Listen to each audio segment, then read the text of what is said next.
আসসালামু আলাইকুম। Hello everyone, সবাই কেমন আছেন? নিশ্চয়ই ভালো আছেন। এই তো আমি আলহামদুলিল্লাহ ভালো আছি। শুক্রবার মানে হচ্ছে জুম্মার দিন, আর মুসলমানদের দিন হচ্ছে তাই এটাও একটা ঈদের দিন। ঈদের মতো হচ্ছে সবাই জুম্মার নামাজ পড়ে একটু ভালো মন্দ খেতে চায়। তো সেই জন্য হচ্ছে আমিও সেভাবেই রান্নাবান্না করব। তো আমি এখানে হচ্ছে আজকে গরুর মাংস ভুনা করব আর খিচুড়ি রান্না করব। তো এখানে ফার্স্ট টাইম একটু আস্ত রসুন দিয়ে দিলাম। আস্ত রসুন দিয়ে গরুর মাংস ভুনাটা করলে বেশ ভালো লাগে। এখানে আমি পেঁয়াজটা দিয়ে একটু ভেজে নিলাম, তারপর এখানে মশলাটা দিয়ে দিলাম। আর গরুর মাংসে কী কী মশলা দিতে হয় এগুলো তো সবাই আপনারা জানেনই, আর নতুন করে বলার কিছু নেই।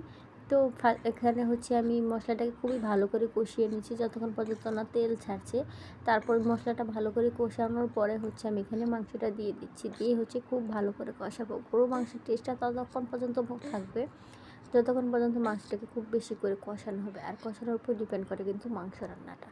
তো আমি এটা আমার শাশুড়ির কাছ থেকে শিখেছি। তো উনি বেশ ভালো করে কষায়, যার কারণে ওনার গরুর মাংসটা খেতে অনেক মজা হয়। এই যে দেখুন, মশলা থেকে তেল ছেড়ে দিয়েছি, কিন্তু এটাকে আমি আরও কষাবো। এটাকে যত কষানো হয় তত খেতে মজা লাগে। আর রইল বাকি আলুর কথা। আলু খেলে ডায়াবেটিস হয় আমরা সবাই জানি, কিন্তু তারপরেও কি আলু ছাড়া কিন্তু চলে না। গরুর মাংসের মধ্যে একটু, মুরগির মাংসের মধ্যে একটু আলু না দিলে হয়। আর সবার আগে তো হচ্ছে আলুটাই নেওয়া হয়। তারপরে তো আলু দিয়ে সুন্দর করে ভুনা ভুনা করে ফেলবো। আমি বেশি ঝোল ঝোল রাখবো না, যেহেতু এটা খিচুড়ি দিয়ে খাওয়া হবে সেই জন্য। তো এই তো হচ্ছে আমি একটু ঝোল ঝোল রেখেছিলাম, এই যে লাস্টে একটু কাঁচামরিচ দিয়ে দিলাম।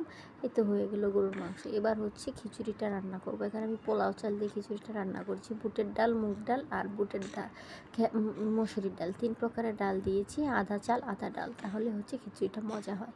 তারপর আমি একটু সামান্য একটু হলুদের গুঁড়াও দিলাম, যে একটু ইয়েলো ইয়েলো হলে ভালো লাগবে। কেমন লাগলো অবশ্যই কমেন্ট করে জানাবেন। ধন্যবাদ।